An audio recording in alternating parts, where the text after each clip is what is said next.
Busch Gardens Williamsburg is in my opinion Virginia's best theme park. Don't get me wrong, Kings Dominion is awesome, but in my opinion Busch Gardens Williamsburg is just on another level. Everything from the food to the rides and even the park atmosphere is just amazing. I literally can't say enough good things about the park. It's one of my favorites of all time and Seaworld definitely pays a lot of attention to it. In fact, this park has gotten so much attention within the past couple of years that its coaster collection is becoming one of the best in the entire country. The future of this park is looking so bright that one can only speculate on what it's actually going to look like. So in this video, I'm going to be looking closely into the future of this amazing park while speculating on what possible additions they are most likely going to get within the next 5 years. And later on in the video, I'm also going to be giving you my opinion on what I would add and change to the park if I was in charge. So join me as I give you my prediction on what I think the future of Busch Gardens Williamsburg is going to be. But like always, if you're new to the channel, make sure to subscribe. I post brand new content every week and I really appreciate all of the wonderful support that this channel has been getting. Now this video is the second episode of my take on a 5-year plan. 2 weeks ago I did Busch Gardens Tampa, so it only makes sense that I do its sister park of Busch Gardens Williamsburg. But now let's get to the video.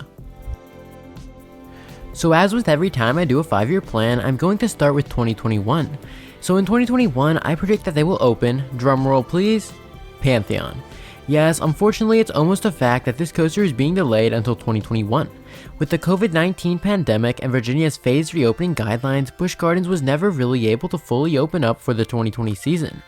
This means investments like Pantheon were never fully completed because they didn't see merit in opening the ride if they couldn't receive a return on investment. So multiple parks like Busch Gardens Williamsburg decided to hold off on the 2020 investments. So 2021 is the year that Pantheon is finally going to open. But hold on a second. If you're a coaster enthusiast, you may be asking yourself, whatever happened to that rumored Intamin and Giga Shuttle coaster that was rumored for 2021? Well, for that there are two possibilities. The first possibility is that they pushed the coaster back 1 year until 2022. Honestly, I think this makes the most sense. Adding the coaster in the same year as Pantheon would be a pretty bad move for the park. Pushing it back a year gives Pantheon the spotlight it deserves while still being a good addition for the following year. However, there's always the option that the park decides to scrap this coaster completely. The COVID-19 pandemic really shook the amusement industry, which means Seaworld Entertainment is most likely very low on cash. We can clearly see this with the multiple liens being filed against the parks, so canceling a coaster might be in the best interest of the company. But before you get too scared that this coaster will never get built, I personally still think that it will. You see, I think it's very possible that Busch Gardens already partially paid for this attraction. If this is true, shelving the coaster might not be the greatest idea. But even if they didn't partially pay for it, there is still a very good reason of why they should add this ride. And that is because this ride is pure genius. Even though coaster enthusiasts seem to hate this ride, you can't deny the fact that it will most likely increase attendance like crazy. And I know I say this a lot, but Virginia residents haven't seen anything like this, and because it will be the tallest coaster in Virginia, it's extremely marketable. Also, this will completely overshadow whatever Kings Dominion adds in the same year, so I will predict that in 2021 they will finally add Dragonspire. This will be incredibly well received and it will solidify the park's spot as a must-visit coaster destination. The following year in 2023, I predict it's going to be a little bit of a smaller year, but they're still going to get something pretty substantial. This is the year that I think they will upgrade their kids section of the park. I predict in 2023 we will see a Sesame Street Land expansion with a couple of new kiddie rides from Zamperla. Now, if you've been a coaster enthusiast for a long time, you may remember that a while ago Busch Gardens sent out a survey that suggested a major Sesame Street expansion in 2023. In that survey, they floated around the idea of actually moving the park entrance and expanding Sesame Street while making it a separate ticketed park. Now, I don't like that idea very much, and I don't think it's very likely at all. So instead, I think if they will just add a few new kids rides and enhance the theming. Also, this is a year that I think we will see a new water slide come to Water Country USA. 2024 I predict is going to be an off year for the park, but I think we would most likely get a new show or maybe a new festival. This would most likely be preparation for the next year.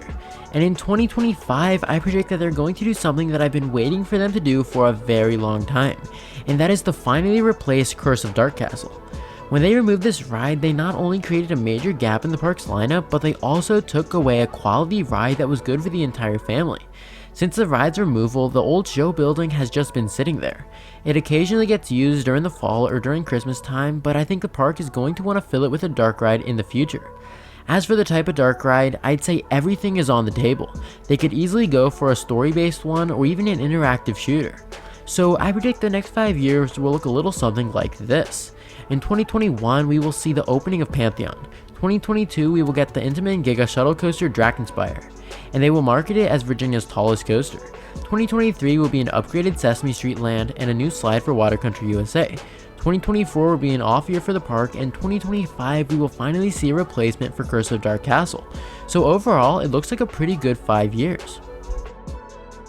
So that is my official prediction on what the next 5 years are most likely going to look like for the park.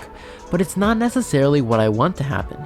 In fact, if I owned Busch Gardens Williamsburg, the future would most likely look very different. Yup, this is the part of the video that I've been waiting for. One of my dreams in life is to actually own an amusement park, so I always think about what a park can improve whenever I go. And obviously this is pure fantasy, but this is what I would do if I was in charge of Busch Gardens Williamsburg.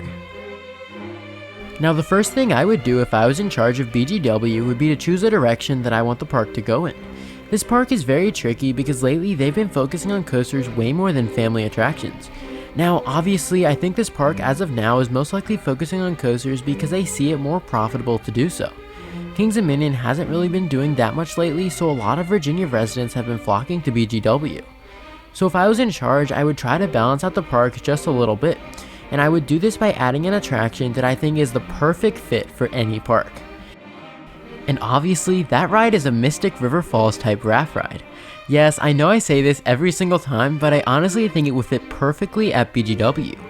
Their current raft ride isn't as bad as Congo River Rapids, but it still needs an upgrade in the future.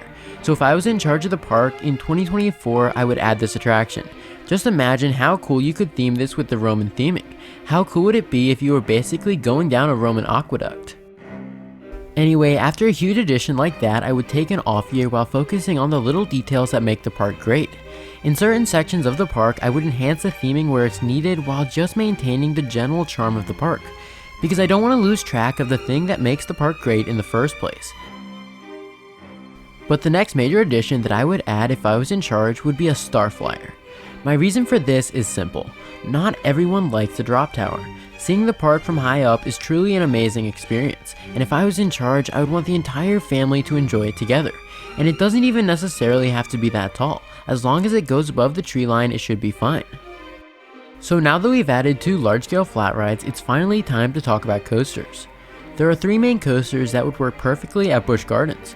The first coaster is a Mack Extreme Spinner. Virginia doesn't have any major spinning coaster at all, so an extreme spinner at BGW would be perfect.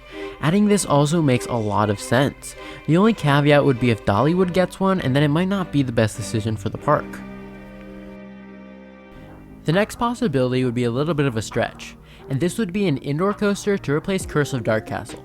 Now before you start saying that I'm insane, just hear me out. The show building for Curse of Dark Castle isn't very big, however it would still most likely be able to fit some type of small dark ride coaster mix or a themed indoor coaster. And by this, I'm talking about something along the lines of Wonder Mountain Guardians or even Laugh Track at Hershey Park. A themed indoor coaster would be an amazing fit at this park, however I think a dark ride would probably work just a little bit better. And the last major coaster that I would consider adding to the park if I was in charge would be a wing coaster. If Kings Dominion doesn't get a B&M wing to replace Volcano the Blast coaster, it would open up the possibility for Busch to get one. And like all the coasters I mentioned earlier, it would be a perfect fit. But if I had to choose between the ones I mentioned earlier, the Mack Extreme Spinner is my personal favorite. And the final thing that I would do if I was in charge of the park would be to try to keep Loch Ness Monster around for a very long time. Now, I personally do not like this ride at all. I think it's painful and it's definitely showing its age. However, I completely understand the historical significance behind it and I would want to preserve it in any way that I could. One easy solution would be to replace the trains with Blue Hawk style ones, and I would keep the ride as long as I possibly could. But if the unfortunate scenario ever happened where the ride physically couldn't operate any longer, I would do one of 2 things. I would either hire a company to completely retract the ride, giving it new life, or the other option would be to do something completely unheard of. This would be to hire a company like Mack or Vekoma to create a custom coaster with the same iconic interlocking loops to replace Loch Ness. This would be an amazing replacement that pays tribute to the original ride. Now, just for the record, something like this will probably never happen because it would most likely be too expensive, but just imagine for 1 second what it could possibly be like. So those are some of the things that I would do if I was in charge of Busch Gardens. This park is honestly amazing and it's growing at a super fast rate. I say this every single video, but this is a park where the future is super bright. If Seaworld keeps investing at the same rate which they do now, we can expect many more amazing additions in the future. And because this park sees merit in adding record-breaking coasters, their coaster collection is only going to get better as time goes on. So the next time you visit this amazing park, just think to yourself, this is only the beginning and who knows what the future of this park will be. Thanks for watching, and don't forget to subscribe if you want to see content just like this every single week. And comment below your thoughts on the future of Busch Gardens Williamsburg. What do you think they're going to get in the future? This is the Coaster Josh signing out.